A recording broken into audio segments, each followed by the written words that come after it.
welcome to the Crash Course Metal Show. It's been a little while since we talked, but glad Yes. that you're finally back.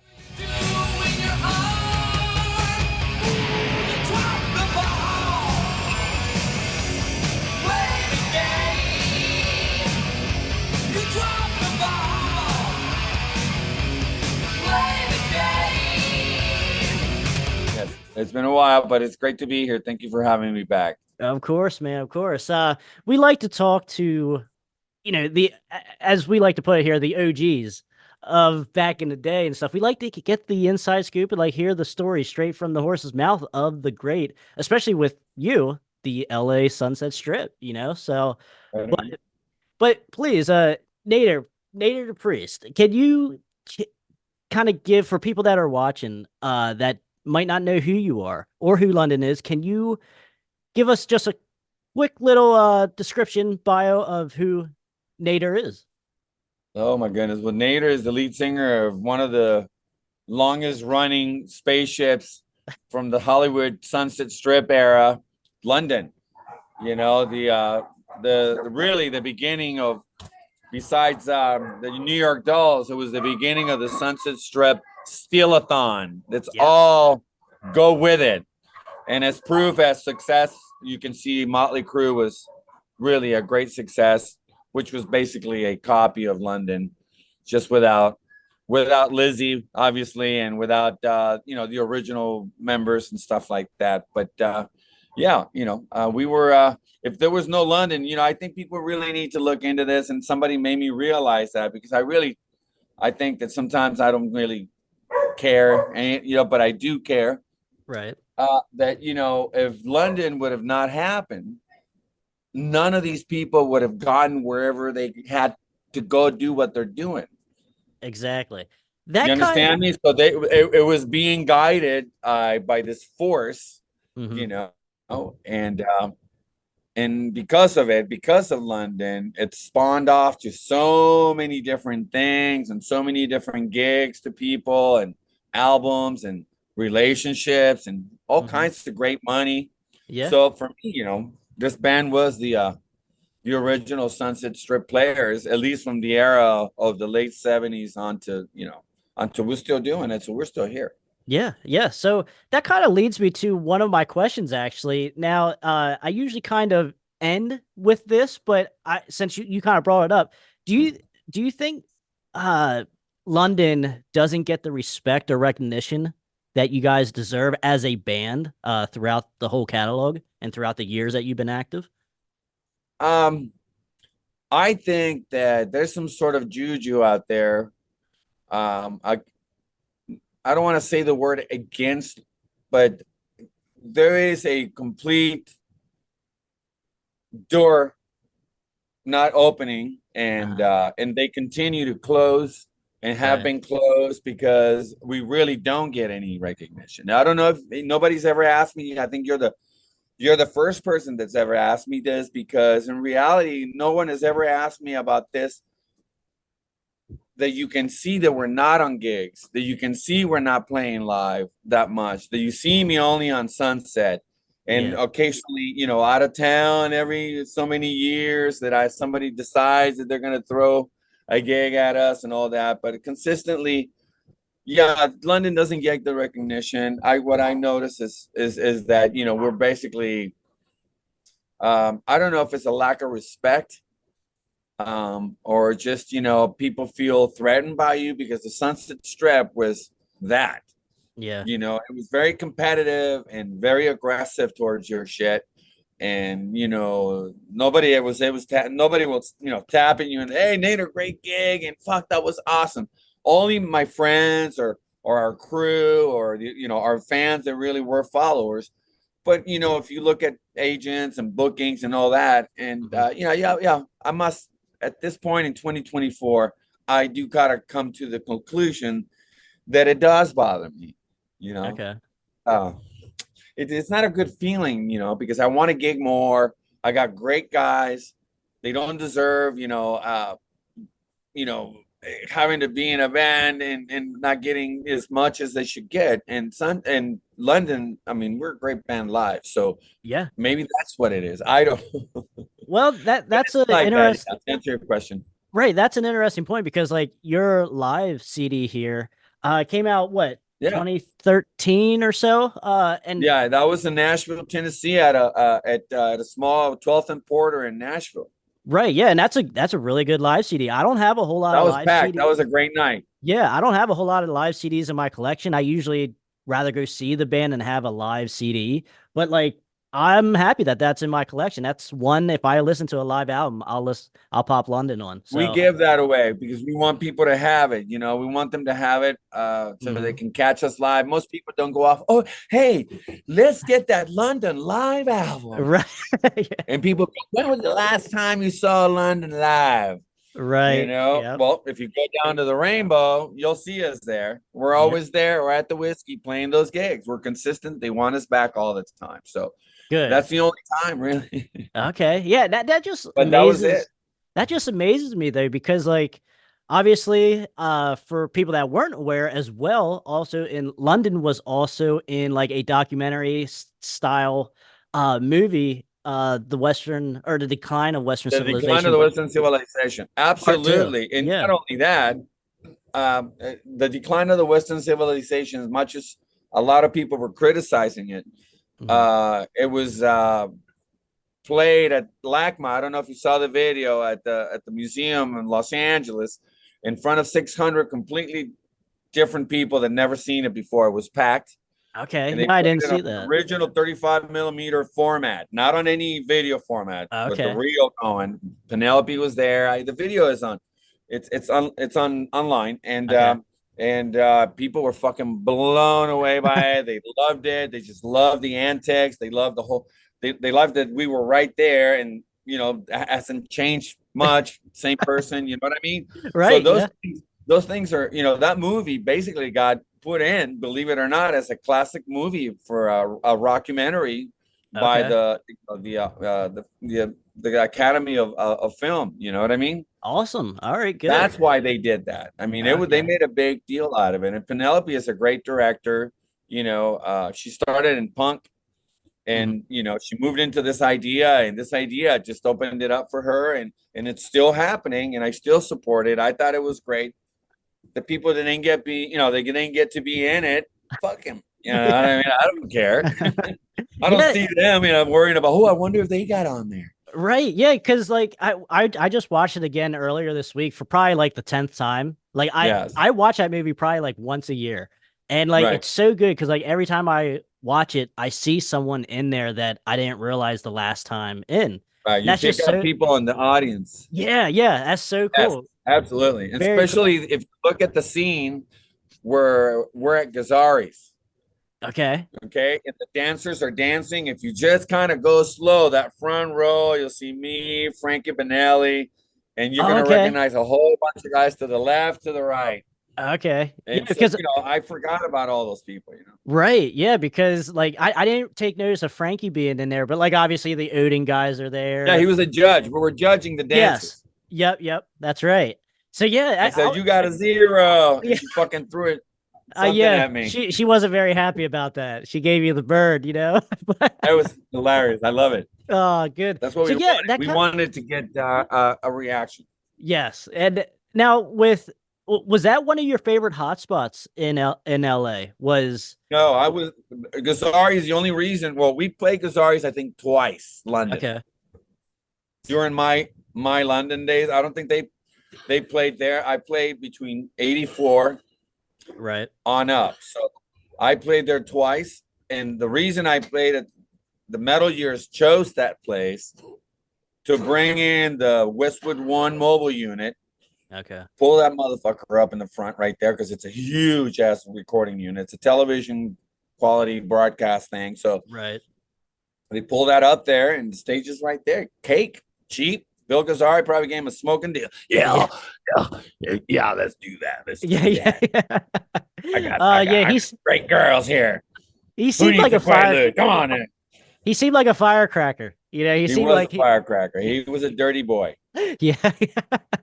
I'm Oh not gonna man. say So, anymore. but that leads me to one more question about the movie. Was there anything that Penelope did in that was kind of wasn't portrayed correctly, or do you think it was pretty good like throughout the whole movie of what it the whole scene was at the time? Portrayed the whole movie or Or specific at least what band? you can speak on anyway. Okay, for me, I don't think you could have gave us any kind of restrictions. Right. We were not in that giving a fuck time. We were partying quite a bit, and it was daily. So the deal was to lure us to her house hmm to shoot there, and we were Okay. ready to go there and bring our wardrobe and all that stuff, and shot hmm it at her house in Laurel Canyon, off Okay. of Lookout Mountain. And under the chair, there was a lot of good stuff. So where I'm sitting, if you look at the movie, I got a cigarette and a Heineken, and Yep. all the other beers were just prop beers. But the Okay. other stuff was under the chair, and we were not. You can see us. We're like, No, yeah, yeah. You guys were certainly a little buzzed up. Yeah. drooly. Yeah. What there was But like we were there was happy. whiskey too. You had a Yeah, oh, we whiskey were bottle. drinking Jack. Yeah. Yeah, Yep. absolutely. Yeah. Yeah, it was great. I fucking love it, man. That's good Oh, stuff. Yeah, I'm yeah. sure. Because I always wonder, like, how much of it was the movie was No, like, no, not us. okay, all Not us. right, No, no, all right, no. all right. And that's why she wanted us. So we heard that there were some bands there, or a band that was not happy that we were going to be in the movie. So there Okay. was some forces that were trying to, you know, poison the water. But it Okay. didn't go like that. She says, because of that, she goes, I wanted you guys. At least that's what I, remember. Okay. Because people were talking about you guys. And yeah, London had been around a long time, even before me, three singers before me, Right. Yeah. and they couldn't get a deal. They couldn't get fucking nothing done. They had no records, they had nothing, That's you know. amazing because Yeah.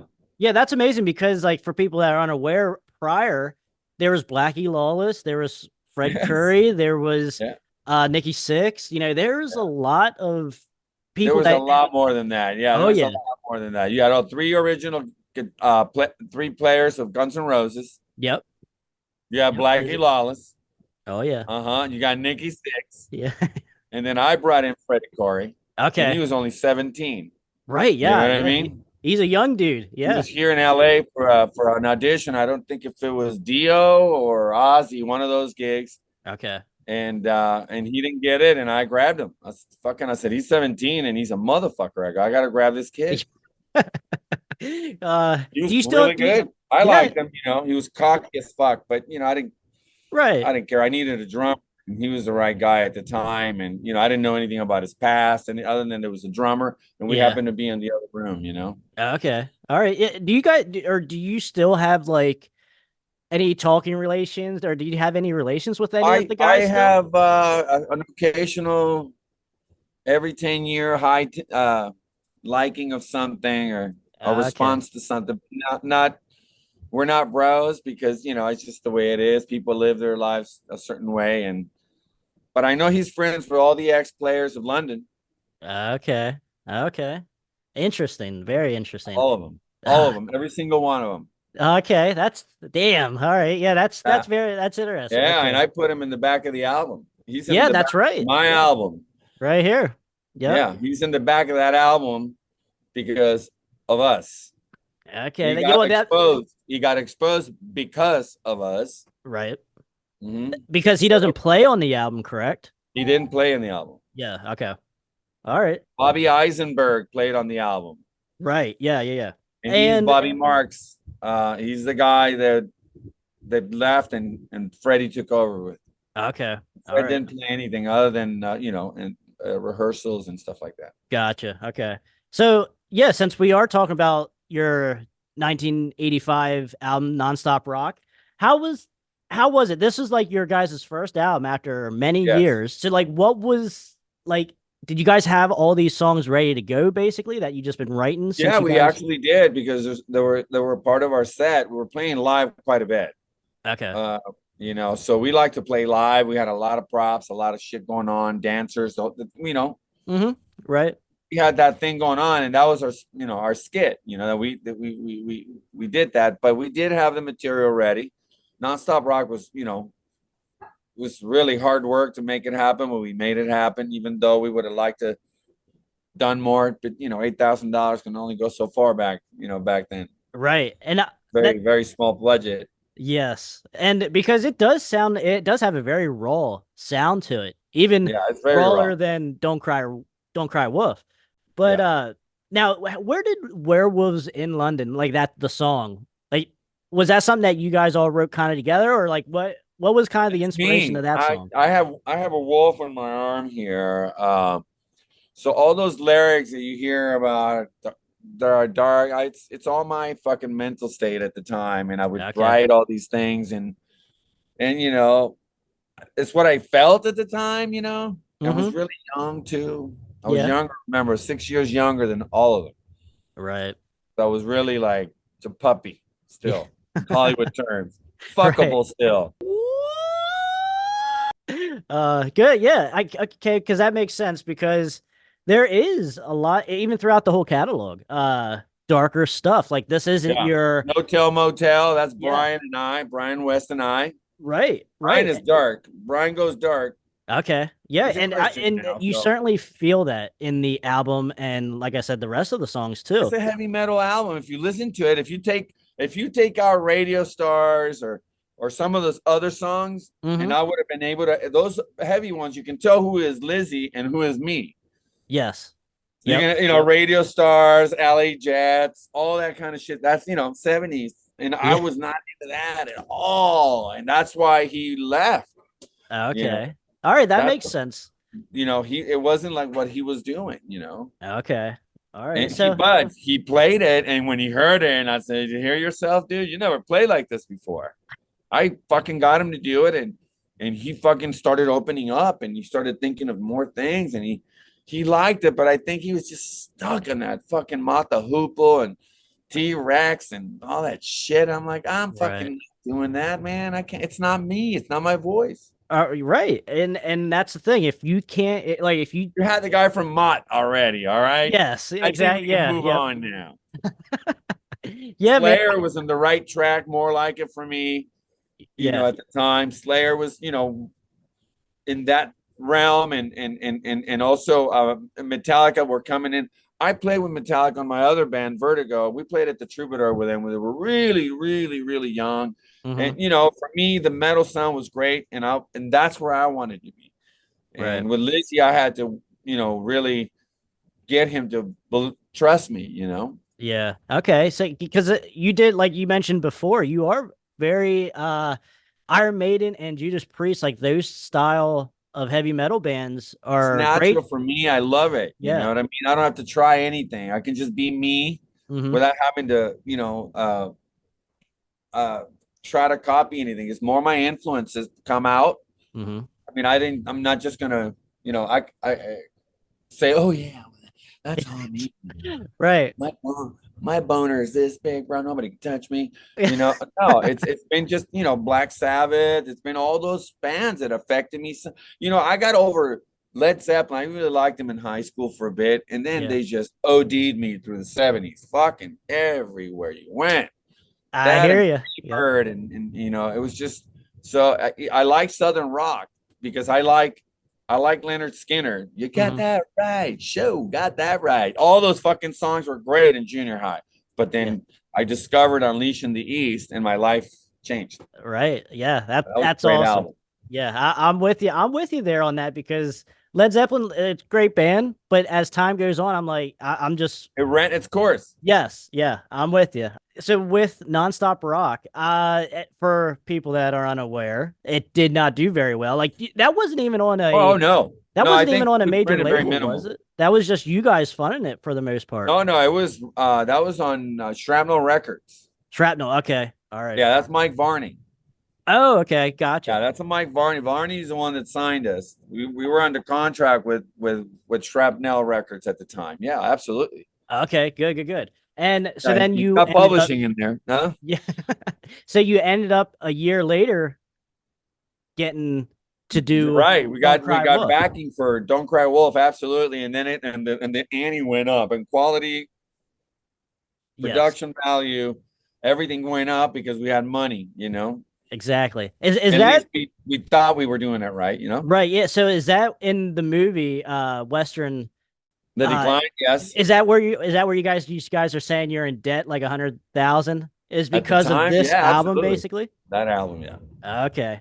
All right, because Yeah. I wasn't sure if it was a combination of the Yeah, two or the story is pretty crazy. But yeah, yeah. Okay. All right. yeah, So we had interesting people behind us back then. and And that that's seems all I'm gonna say. yeah, that seems to happen a lot in the music Yeah, business, sadly.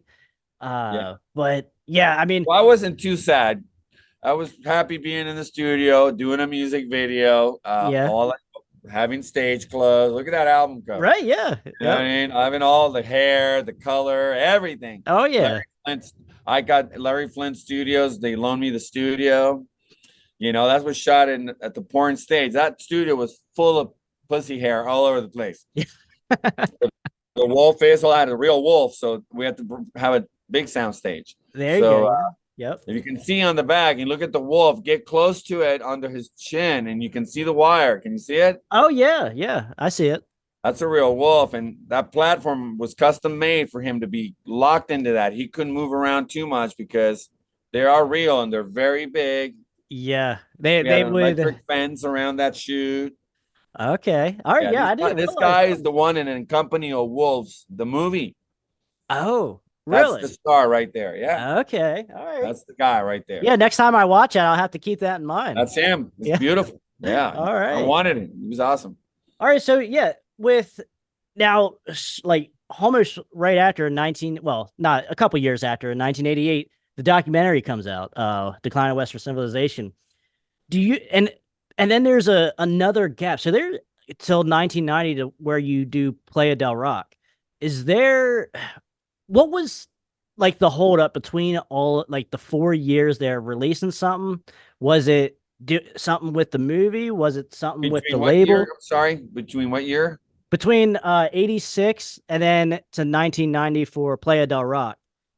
Playa Uh, del Rock came out in 1989. 89. Okay, And gotcha. then it just basically was recorded. And then it was, we really started working on it in 88. But, you Okay. know, we literally were working as we were writing and writing and writing. You can hear the one that Cleopatra Records put out, Right. London, the Metal Years. I don't know if you heard that one.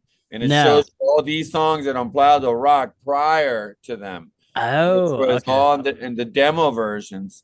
So it came out really in 1990. You know what I mean? Yeah, on Noise Records was the one with On Noise Records, yeah, yeah, Noise yep. Records out of Berlin. Yes, that's right. Okay. All right. So yeah, what was kind of the holdup in between all of that? I mean, like you said, it was only 2 years technically to where you Right. guys pretty much had Well, a lot of started it and getting it done and stuff. But the holdup was really there was no holdup. The problem was that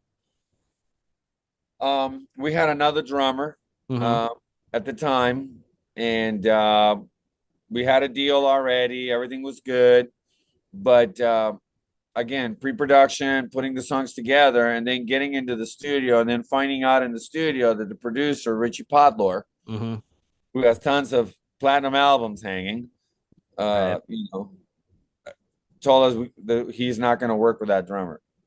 Oh. So we had to break it into our guy Tim, who's the vice president of Cleopatra Records, Yeah. Yep. and so we brought in the guy from Jafria, you know. Oh, okay. So he came in and took over the gig, and it was actually between him and Randy Castillo because they were hanging out together, and Randy happened to answer the phone, and he goes, well, "I'll do it." And he goes, "Oh," and so what's the name? Krieger is the one, and he Okay. ended up doing the sessions. Gotcha. Okay. That all That's right, all. He's because a session yeah, drummer. I didn't never put two and two together there because I do have some of Jafria's Listen, stuff, but it took 9 months. We didn't have 9 months worth of money to pay yeah. for the studio, but because of Richie Podlor, Hmm. because of him, because he owned American Recording Studios, the fucking studio, he wanted to do it his way. So he was doing it. You listen to the quality of the album. Hmm. You listen to everyone. You got Jimmy Greenspoon of Three Dog Night. You got on keyboards. You got Guy Babylon of Elton John's band leader. Yep. The for many years he was his band leader, right? Yep. And then we have these guys from the band London. You know what I mean?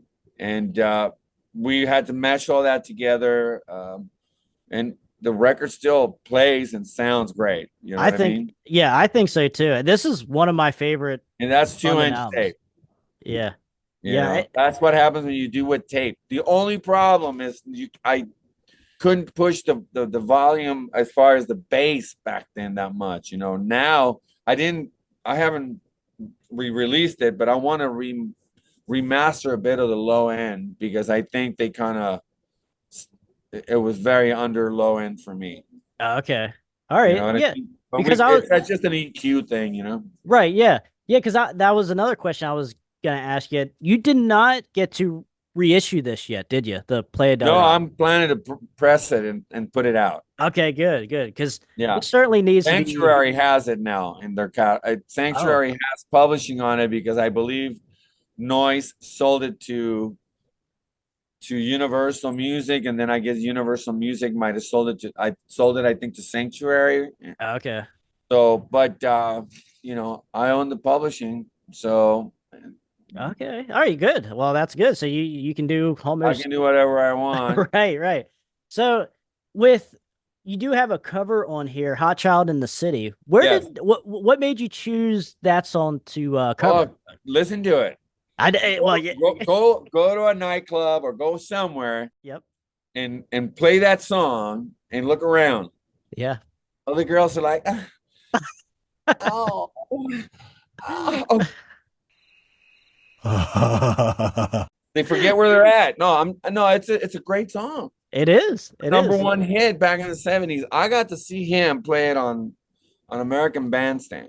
Hmm. And when I heard it, I loved it, Yeah. you know, and it was always in my head. And then I joined London, you know, and Lizzie was that kind of writer, you know. Yeah.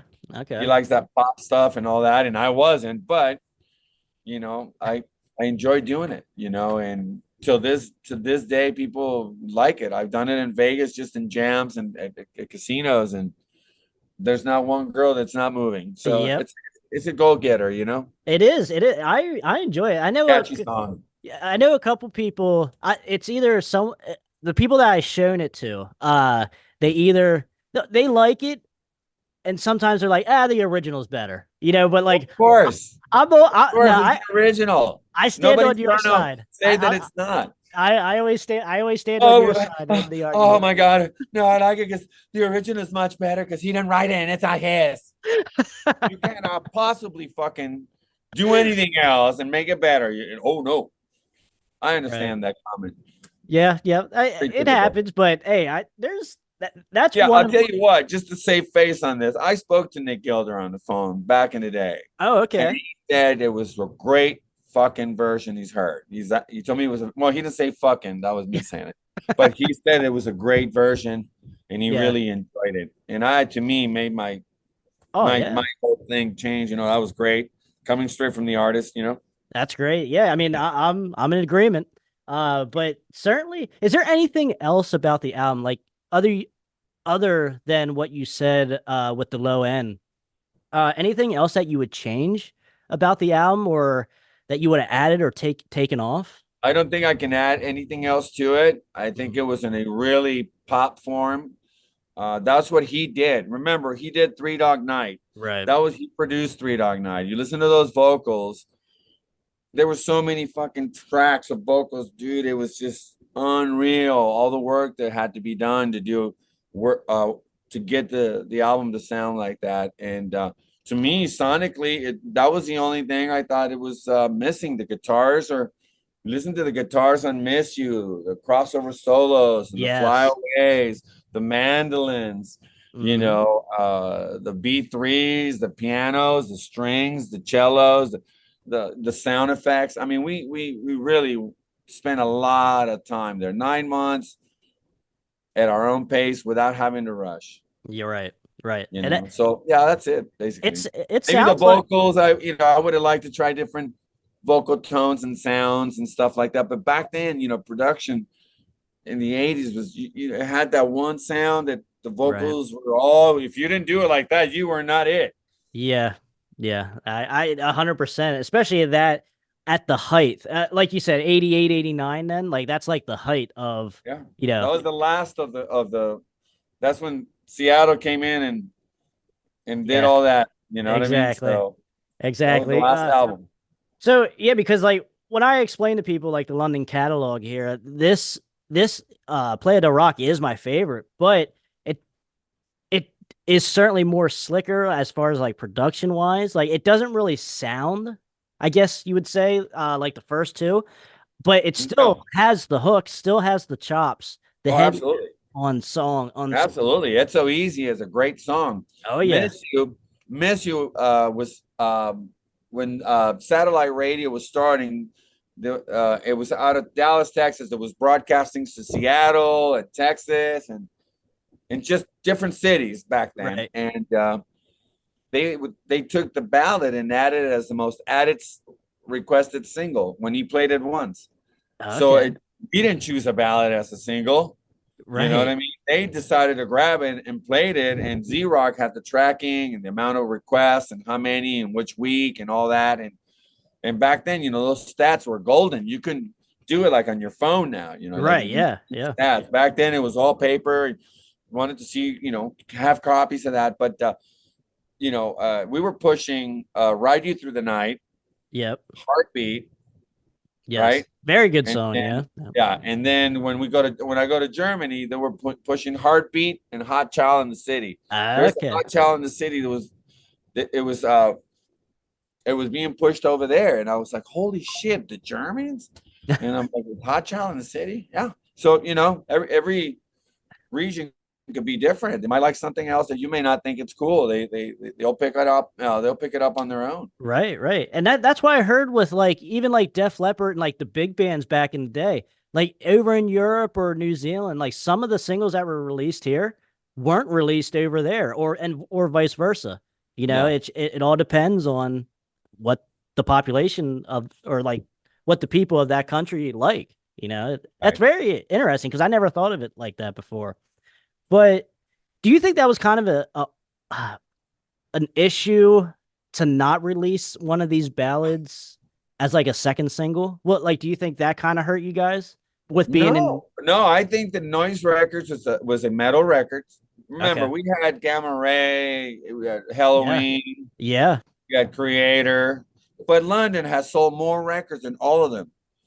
Okay. The Really? Noise Okay. was really hot for the band because we had really good songs. Yeah. Well, yeah. Not You're right. metal songs, obviously. They were more commercial because Richie Podlor was more commercial. If I wanted to get out of that hole, I Hmm. needed to go and play slick rock, I'm going to call it, Right. Right. breaking chains. I mean, all that kind of stuff, round and round. Yeah. Yeah. And so all of that was very competitive on commercial hit radio. It was more, to where I was excited about it because maybe this is it. This is the one. And sure enough, satellite radio picked it up. They started doing it. We were on MTV. We Yep. were on VH1. And we had a disaster on tour and poof, everything collapsed.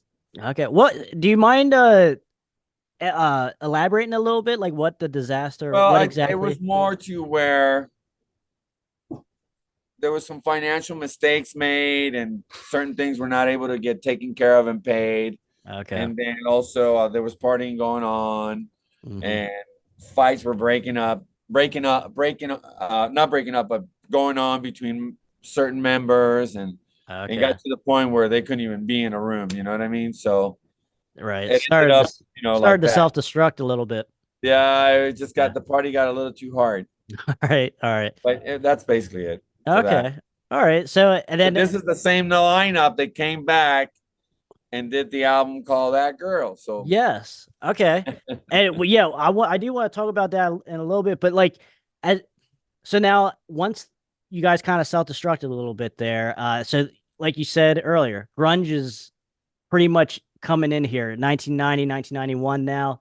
yeah, Uh and then you guys don't do nothing, or what did you do in the 90s? Like once after this Oh, I was album? busy. Yeah, I what was was busy.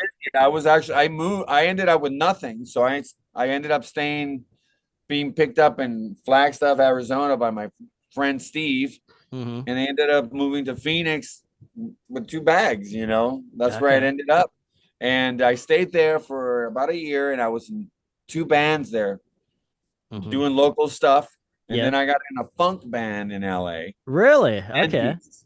And I started doing funk at Lava Lee on Ventura Boulevard. And so we were like taking over like Marco Mendoza night when he was not around and on tour. My band would go there and play. The band was called Word, and we had, a mixture of people in the band, very talented players from Italy, American, African American, white boys, you name it. It was really cool. German, a German guitar player.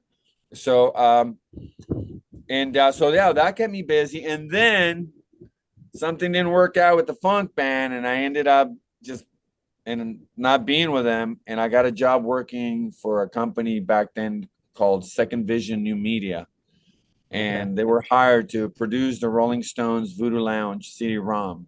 Really? Right, and so I Okay. became project director for that. Oh, And okay, that's cool. I worked on that for 2 years. I was out on the road with the Stones, filming them on locations, editing, showing them demos, showing them their green screens. And so All right. back then, you got to remember the windows were this big, like little tiny windows. So what we had is we had the GTE Interactive Media, which is a phone company, had a multi-million-dollar facility here in Carlsbad, and we were able to work on compression. So what we did was we took screen, and guess what? We made it bigger, Okay. but you have to introduce compression with a CD driver. So integrating media with that kind of movement, and audio going on, movement forward, left, right, and all that, being able to look around, turn around. And that was very pioneering back then. So we were doing shit that nobody else was doing at the time. Right, right. We basically did an environment of a mansion for the Rolling Stones, and it was called the Voodoo Lounge. And you got to hmm interact with them. You click on them, and then you can make your own screensaver. You can grab their logos, and I can have a screensaver flying around all over your screen. And Yeah, okay, I a remember lot of that. that stuff, a lot of videos from their blues. If they like blues, you click on the blues, and their videos of Muddy Waters and all that stuff would pop up. Okay. So it had a lot of content in it and a lot of extras, and so it was it was a great. I made the cover multimedia producer magazine. Nobody's ever asked me about any of this. Nice. Okay, cool. Oh, You good. know, Yeah, because like that was always something I I don't always remember liked. anyone anyway. Yeah. I always like to ask those kind of questions because like that's something that never really gets talked about. You always hear about your life during the I was heyday. busy with them. I put a lipstick cam on Ronnie Wood's guitar. I Really? was the first guy to do that. So I put a lipstick cam facing the fretboard down. But Okay. I had to send that signal up to a satellite dish that sits above the Rolling Stones staging. And it has to Really? face down. So basically, that lipstick cam has to have that thing facing it, no matter how high it is. So my job was to make sure that that was working because that's shooting up on the jumbotron. So Yes. it looked Okay. so fucking killer. You know what I mean? Back Yeah. then, and the jumbotron and Oh yeah. 80,000 people up front. That I'm sure. I'm I sure was that. working then, Yeah. Yeah. I'm sure and that all that. of that back then with the Stones. It Yeah. was it's quite They I they think the best time of my life. okay. Can you say that they never put on a bad show before? When I was working for them, I fucking didn't like the Rolling Stones when I Okay. started. Right. Right. Then when I saw them live, man, I got access to the underworld under them. Yeah. The amps are and all that, and I was able to move around everywhere so I can record whatever I needed because it was for their title. Yes. So it was a little hard in the beginning because people frown upon you. Who's this motherfucker? What's going on? Right? But eventually the CD-ROM guy was accepted. And anyway, so for me it was amazing every night. They were flawless. Yeah. That's They were awesome. flawless. I mean, as much as it looks awkward to people, I sat behind Ronnie's amps with his roadie at the time. His name was Chooch, and it was just fucking so natural for them. It was like a party. It was like little kids running around the stage playing their instruments. That's basically what it was. Yeah, and they're still doing it. They're still Yes, doing it. That's they still crazy. do it. They still do it, and they still do it exactly the same way. It's not changing your formulation that's worked for them. You know what I mean? Yeah, that's all. I mean, that's amazing when you think about it like that. Doing it for so People can shit long. on them all they want, but the longevity factor kills anything anyone has to say. Yeah, no, I'm with you. I agree with that. In So, Voodoo Lounge, they had the largest grossing album in the history of rock. This is between 94 and 95. right. Stats. Yeah. And that's a rough time for rock and metal in general too, Yeah, because like yeah, like with yeah. the whole So I, grunge I, I and really enjoy rap. them. Yeah. Yeah, good deal. All right, good stuff. So then now you're doing things, you're keeping busy Yes. throughout And then those I years. started after that, I started doing a Latin album in Oh, Spanish for okay. me to put out Nice. and all that. I went onto the Latin market and got together with Chuck Wright, Matt Sorum, Teddy Andreatis, brought all All these right. guys in, friends of mine, and we did a Spanish album. I'm actually put it out last year, and Did I you? have Okay. it. I'm selling it. It's a double CD. It's Okay. in English and Spanish, but it's my deal in Spanish. But all these guys never played in Spanish album back then when I did it. Right, yeah. Recorded that in '99, and finally it's coming out. Okay, yeah, because I was gonna say, is it on your eBay store now? Yes, Okay, all yes, right. it is. It's called Voces en la Noche. Yeah, because I'll put the link to your eBay store as well in the description Please below. do.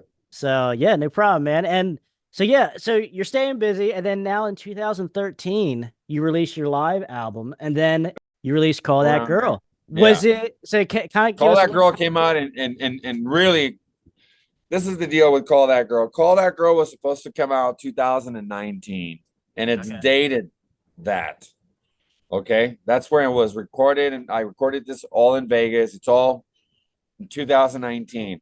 Hmm. But because of COVID, Oh, it screwed all of my album up. I wasn't able to do nothing.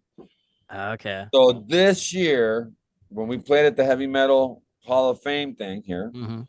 uh, we basically announced that we were releasing the album because it really didn't do anything at all but sit on a shelf. You know what I mean? Okay. All right. So we didn't push it. I couldn't go nowhere. I couldn't go to anywhere. Right. It was Yeah. Everything was vaccine. shut It was down. it was all this crazy ass stuff that I couldn't have access to certain things. So I was not about to do what I don't want to do. So we decided to, I took a break, did some gigs at the Rainbow outdoor gigs, packed, fucking awesome. The Good. backyard bashes, are always great. A lot of people Okay. come from all over the world and a lot of great bands. So for me, that kept me afloat a little bit. Plus, I'm doing real estate, you know, uh, Hmm. working my classic cars, and I like doing construction jobs here at home. And I have 15 dogs, you know what I mean? Oh wow. Yeah. That. So Oh. and 9 cats. So it's Oh like, man. so I got a pretty busy house. I got my mother with me, Okay. so Yes. my girl, Sounds yeah. sounds busy. No, also, but that's good though because like I was listening to that album online and like Face the Nations or wait, not Face the Nations. Metal Nation. Yes, Metal Nations. Like that was Yeah, really good song. it's Like a the fucking title badass tracks. song. Yeah, the title track's really good. Really kind of like groovy, catchy, Yeah, you poppy a mean Call little. That Girl? Call That Girl should be in a fucking commercial. You Yes, know what I yeah. mean? I don't know why the phone company hasn't called me for it. Where yeah, we'll have to find out why that is. Yeah, Why that's why a is no one great one. calling? Give me a kiss. Yeah, Give me a kiss. That poppy one. That's yeah. great for a lipstick commercial Yes, yeah. or No, for vagina cream or yeah. something like that. That is an awesome like a good album that touches a lot of different subgenres and just Absolutely. genres in general. So that I was really impressed with that too. So that Thank that you. was that was good. So Thank you. I worked my but ass off on that album. yes, okay, yeah, and that kind of Mike Varney is in that album. oh really? He Okay, plays Metal Nation. Ayer te soñé aquí. Yesterday I dreamt you here. That song he plays on that, and he okay, plays on Metal Nation too. okay. And, All he, right. and he's ready to play more. He said, "Let me know when." He goes, my price." He goes, So Nader, is there gonna be more? Is there gonna be "Yes, another live absolutely. I album? have more material. Hell yes. Okay. I'm just, I'm trying to give this year to the album. Hmm. I got a really good following on CDs for people. Believe it or not, they're alive and well. People buy them. Okay. So, but I do have music. I have material that I want to record, and I just did a lineup change. Hmm. So I got a whole new lineup of guys. I mean, I still have Eric Ragno on keyboards and Ronnie Pena on guitar, which are in the album. Yep. But I now got a great guy on drums now. His name is Ivan Capelli. He's from Brazil. And also on bass, I got a guy named Andy Hewitt. So basically, I'm just, it's a matter of putting together the pre-production for it, but the songs are ready to go. Okay, cool. All I need is the basic tracks, and the rest is up to me. Nice. So are we looking at something similar to Call That Girl, or is it going to be heavier? Is it going to be what do you, I any don't want idea? to tell you because you ever notice the guys in bands, even big bands out there, they go, yeah, this album, so and so band said they're gonna go heavier. Yeah, yeah. This I album did. will be heavier than the last one. Right. Yeah. So and for me, or this one's a little bit more commercial, whatever it may be. I don't Mhm. want to say anything because anything can go anywhere. It can. Yeah. Me writing commercial songs doesn't take me away from my metal songs. I worked with Jack Frost. I don't know if you know Jack. He's a guitar player who's out playing with Aldo Nova right now. Oh, He okay. All he right. wrote he wrote Metal Nations, the music for that. And him and I basically are the ones that did that song. So for Nice. me, I like that type of music. You know, uh, it's just that I need the right songs. So if somebody's got songs that they think they're bad, so I'll listen to your stuff. Oh, And yeah. if it catches the ear, then I might use it. Why not? Right. Work with it. A Yeah. good song is a good song. Exactly. I'm with you there on that as well. Because it doesn't matter what subgenre or genre. If it's catchy, if it's good, you can't resist it, man. It is Yeah, what it is. absolutely. Yeah. So, but Nader, this has been great. I got one more question here for you that we usually like to end it off on. What did music do for you? Like what does it how does it give you the motivation to keep going? Okay. Well, what the music does for me, that was the first question, Yeah, right? yep. Well, it keeps me sane, man. Hmm. I tried quitting back in the 90s. I got really angry after the tour and I said, fuck this. Yeah. I'm not doing this anymore. I'm gonna get serious and just leave this behind, leave Hollywood. I'm in Arizona, wearing Yeah. flip-flops and hanging at the pool, having a great time, not bored at all in Right. that apartment. And then, I couldn't do it. I Hmm. started becoming more angry Okay. about me not doing my music. And then, you would hear music on the radio. I'm like, I can't leave it. It's almost like without it, just I think I would not be very happy. Right. Yeah. Very I depressive. remember we run on vibrations.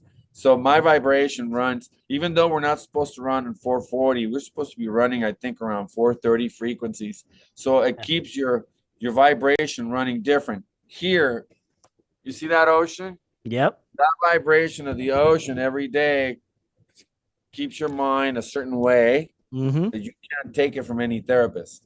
It's a Yep. natural way of doing it, Oh and for yeah. me, music is exactly what it is. It's like sedates me, it relaxes me, it calms any animal out, really. I mean, you know. Mhm. So basically, that's what music does.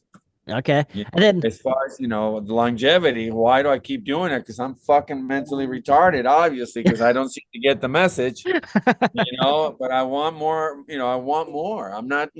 I'm still strong. I'm yeah, still. still got that fire. I still can. I can produce great album. I can do great videos. I can do all kinds of great stuff.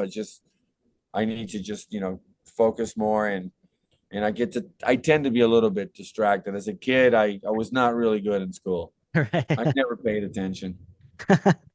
You know what I Yeah. mean? I was that kid that would just be trying to be the clown of the class and and you had friends because they thought you were fucking crazy and they wouldn't have the balls to do what you were doing. Right. Yeah, yeah. I would get tossed for being a clown to look good. I would get tossed out of school. And so for me, music was always there. Think about it, playing the drums in a military thing, the vibration. It's all vibration, really is. Right.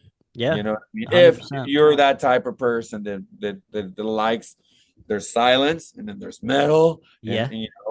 And then there's certain tranquility with animals. And there's a lot of elements, There is 100%. That's all connected to my music, Good. And so, and then the last one here is, what was the one album or band that made you be like, okay, I'm going to become a rock star? This is what I want to do. Oh, a rock star. I knew, I was too fucking. I was not like. I'll give you this one. When I was in high school, I used to go see a band called Snow. Okay. You ever heard of them? No, I didn't. Okay, it was Carlos Cavasso. Oh, okay. I know Tony Carlos. Cavasso. Yep. His brother. And Doug Ellison on vocals, their singer at the time, and my friend Steven Quadros on drums, which he wasn't my friend at the time because I was just a little kid. You know what I mean? Yep. And used to watch them and all that. You know what I mean? And just look back at how that is. That gives you the motivation to keep this thing going with music. And you look back at how hard you worked so many years to get something done, but with no expectations, no rock star-ish thing. But the album would be, I think, the one that made me. It was my brother played me Sweet Leaf, and he put the needle on it like this, really slow, and I heard. Yeah. And I heard that tone on the guitar. Wow, it was like a trigger off of my head. Okay, it was over after that. Yep. And then after that, it was like a domino effect because he was into Uriah Heep. He was into Focus. He was into like PFM, Premiata Forneria Marconi. Oh yeah. He was into like Peter Gabriel. The Lamb Lies on. What was it? Genesis. The Lamb Lies on Broadway. And I wasn't into that. Once I heard Black Sabbath, I was like, I want to hear more of this kind of stuff. Yes. So that's how it all developed. That would be the album, Black Sabbath. Okay. All right. Good choice. We haven't heard that one on the channel yet. Surprisingly, actually. But good choice. But yeah. Nadir, this has been great, man. I'll give you the final word. Can you please tell people where they can find you and where they can hear your music? Yes, you can find me at on Instagram at Nadir D'Priest or London the Band. And then you can find me on Facebook at Nadir D'Priest. And then you can find me on X. It's under London, some fucking number, because they banned my name. I said something and they didn't like it. So I had to change the account. But I'm in that and londontheband.net. Okay. All right. I will put all the links in the description as well. All right. It'll be easy for people to click on it there. But no, this has been great, man. Thank you. I love talking. Thank you, brother. Stuff. Yeah. I appreciate it. And we'll see you guys out there on the road hopefully soon. Yes, sir. Yes, sir. Hopefully come on over here to the East Coast. More than happy. Where are you at? Pennsylvania. Okay, right on. East Coast. East Kind of Coast, near right Baltimore, about 30 minutes from Baltimore, Maryland. Okay, gotcha. So, all right. All Yeah, right. guys, leave a All comment. Yeah, leave a comment for Nadir. It's awesome. He has all kinds of stories, information. He'll be around. He'll check it out, the comments, I'm sure. But yeah, guys, that wraps it up here. We want to thank you guys for watching. And for Nadir and London, I'm Trevor Krash Nice. Stay out of that collateral damage. First of all, girls like it when you talk dirty to them, especially right here, okay? You just tell them that you want to bend them over, kiss their toes, lift their butt up in the air, and you look at it with the lights on.